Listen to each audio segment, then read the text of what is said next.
fall bass fishing is not easy. I'm being serious, it's hard. The bass in our ponds and lakes are sick and tired of seeing the same exact lures month after month after month, and that, along with changing weather conditions constantly, makes the fall probably the toughest time to find a bite. But take heart, I have 3 bass fishing tips for the fall time of the year that I have seen work over and over again in my fishing life, whether you fish from the bass boat or from the bank, and I'm gonna weave in a recent fall fishing day in my Bonafide RVR, my kayak, hopefully teaching you guys to become better anglers. My name's Tyler. Fall fishing, it stinks, but let's talk about it. Another giant, another giant. Look at that, y'all. I can't believe what I just caught. Yes!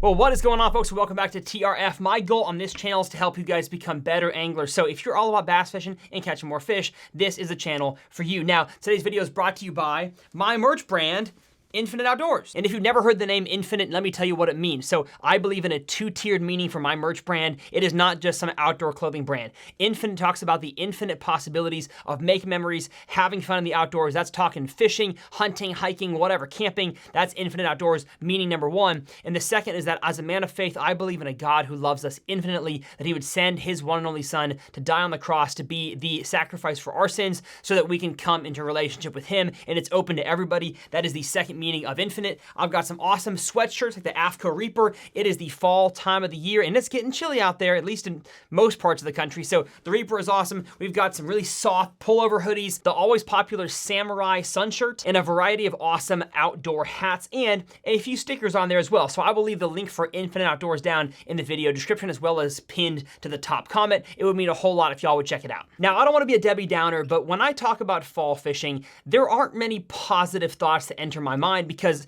again, I've been doing this for like 15, 20 years of my life, just bass fishing, and I haven't really had a whole lot of great memories in the fall, especially down south. I live in Texas. I'm talking about everybody that I talk to down south.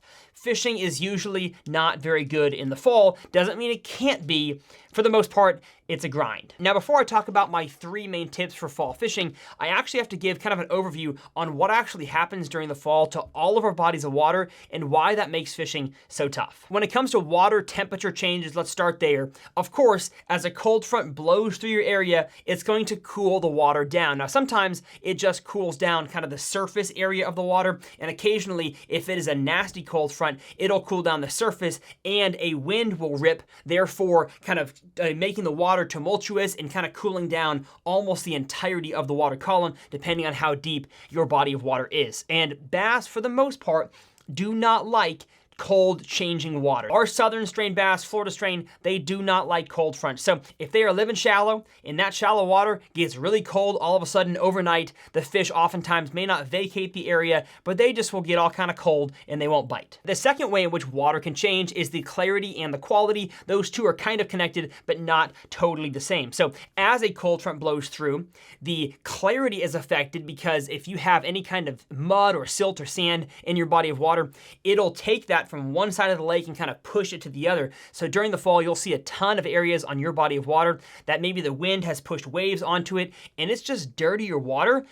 That's okay, you can still catch fish there. You just have to understand how that affects the fish. And oftentimes the biggest thing is that changes the color and size of lures you should throw. Sometimes bigger, sometimes smaller, but almost always chartreuse works for me extra good in the fall. That's a little bonus tip, not part of the 3, but as your water gets dirtier in the fall leading into winter, chartreuse and black and blues and straight whites can do extra good during the fall. And the second way in which water changes is the water quality. Now, not every body of water goes through what's called a turnover. That's where the oxygen enriched water on the top flips with the 0 oxygen on the bottom, therefore getting rid of the thermocline. I know a lot of high-end bass fishing terms here, but if you understand that your body of water may be dirty and the fish may not be biting well because the oxygen level, the water quality is just all kinds of whack, give it a few days, give it a week or 2, and the fish may return to normal.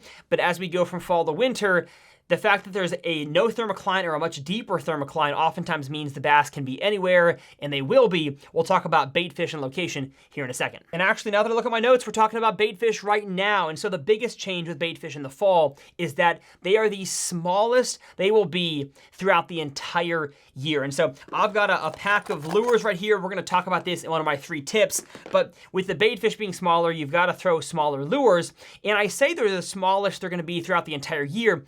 Not technically true. After they spawn, at least here in Texas, in March, April, May, and June. For you guys up north, it's kind of, May, June, July.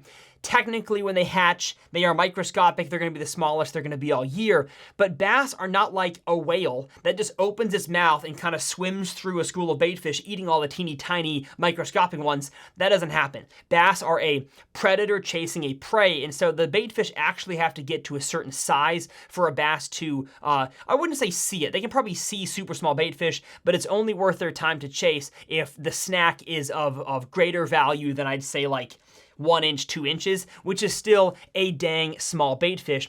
And those bait fish will go from being spread out to actually schooling together because, again, there's strength in numbers, especially with teeny tiny bait fish. And those bait fish will be everywhere, but still schooled up. So you'll see a big ball up shallow, a few big balls out deep. And so you want to find where the bait fish are, and you're going to find the bass. That is true, especially in the fall. I mean, all year, but especially in the fall. And the third biggest change that happens in the fall is the location the bass are at. In the summertime, most of your bass are going to be in deep water. Of course, you're always going to have a population of fish that is shallow dwelling. But in the true fall, you're going to have more fish join their buddies up shallow. Now, am I saying that the platitudes of fall fishing that we've heard for years and years in magazines where the bass move up shallow and they're all chasing bait fish? The chasing bait fish part is true in most of our bodies of water, but the fact that most bass move up shallow is just not true at all. LiveScope has shown us in both rivers and lakes and ponds that still the majority of bass are living their lives out in deeper water, chasing bait fish as they move around. But of course, you're gonna have more move shallow. So your shallow bite should get slightly better as it was in the summertime. Don't expect it though to be fantastic because there's still the majority of bait fish out deep, and where the bait fish are, the bass are as well. So you can fish shallower, probably have more success than you did in the summer, especially the dog days of summer, but don't expect it to be fantastic. So because of all that change, finding a bite in the fall can be incredibly tough, and just because you found where the bass are one day does not mean, and usually will not mean, the bass are there the very next day. And so here are my top 3 tips for finding and catching bass in the fall, again, regardless of where you fish for bass, the first of which being fish fast. Now, what I did not say there is that you should always be power fishing, aka spinner baits, vibrating jigs, top waters, swim jigs, swim baits, anything that moves fast in the water column. Doesn't mean you always throw those baits. You can still throw the Nico rig, the drop shot, the Ned rig, the shaky head. Those are fantastic lures for the fall. But I just mean don't linger in one area. If you are fishing for half an hour in one area, you've gone down one stretch of your pond from the bank and you're just not getting bites on anything you throw, especially during this time of the year, location is more important than the actual bait you are throwing. I will stand by that statement. And so if you are not fishing fast, in my opinion and experience, you're going to not have as successful days. So you can still fish slow, but just fish it in a more fast, more efficient manner. Don't linger in one area for too long. On today's kayak expedition, I was fishing on a body of water, a river in Texas I had never fished before. And so with no knowledge of what spots are better than others, the fish can be anywhere. And so I fished extra fast down the bank, throwing a topwater at shade lines, throwing a square bill crankbait, throwing a topwater plopper style bait, and I just wasn't getting many bites, but I still knew I had to fish fast until I got to a change in the shoreline from bushes to rocks. And I still threw a shallow diving crankbait and still retrieved it fast, but I made more casts toward the same areas and eventually caught my first fish. Oh, there we go. Yes, sir. Knocked it and donked it. Get in here. Not a big one, but it's a fish. Hey-o, on a little square bill. Once again, I bring in too much line. Look at how we ate that square bill though. Down the hatch. Y'all probably can't see well from that angle. Like 1.0 square bill, tiny, tiny little thing. I mean, it's not a big fish either, but the fact that it got the whole thing down its mouth is impressive. Super quality fish. Maybe we found a little stretch. Now that catch brings us to our second tip for fall fishing, and that is you want to be extra aware of what is going on around you as you are bass fishing. And I say this applies to every type of angler out there. And I'm talking about using your eye scope and using your live scope. What I mean by that is using your eyes and ears to pay attention to what's around you, and using your electronics, your fish finders, if you have them, to find the bait fish. As I was paddling down the river, I saw myself a bird, and not just any bird on the shore, an egret. Those are bait fish eating birds, and so if you see one of those on the bank, you know it's probably there for a reason, AKA the stuff it's eating is there as well. And bass and egrets share the same exact food source, especially in the fall. And so the second I saw that bird, I slowed down my fishing, still fishing a fast lure, and that's what led to the first fish catch and a few after that. And I don't know if my cameras caught this, but as I was fishing down these banks, if my bait would rise kind of towards the water surface, maybe a crankbait that hits a stick and kind of comes to the top and then dives back down, sometimes I would see baitfish scurry in that area, and especially the area I just saw the bird in, I saw baitfish multiple times kind of scare away from my lure, kind of be frantic. And in seeing the baitfish do that, I knew that I needed to fish fast but slower in those areas, if that makes sense. And it resulted in several fish catch. Again, use your eye scope and use your live scope. Again, electronics and your actual human senses to notice what's going on around you. Take your headphones out, fish unplugged this fall, and I promise you'll catch more fish. There we go. Look at that. We are the Dink Slayer on the crankbait. Can you shake yourself off, please? I don't feel like, thank you. It counts. I could have landed it if I wanted to. Oh yeah, what is this? This is not a bass. I don't think it's a bass. It feels, oh, it's a bass, it's a bass. It's a bass. A nice one. Not big, but nicer. Hey, approaching a 2-pounder on the square bill. I made about 5 casts towards this culvert here with some outflowing water. Honestly, kind of dirty water from the street. And nothing on the inside, and then made a few casts toward the outside. And right when I got to the corner, like the corner, I got one, so. Maybe a 14-incher, that'd be a keeper bass. Felt more like a catfish than a bass, but it's our nicest one of the day. And tip number 3 is what's in this bag right here, this Evolution bait bag, and it is all the small lures. Now, some guys love throwing super small baits all the time. It's called BFS fishing, and it kind of originated, I think, in the trout market. It's kind of worked its way into bass fishing. Matter of fact, the guy that I was fishing with on this river day in my kayak, my buddy Clinton, I'll leave his channel down below.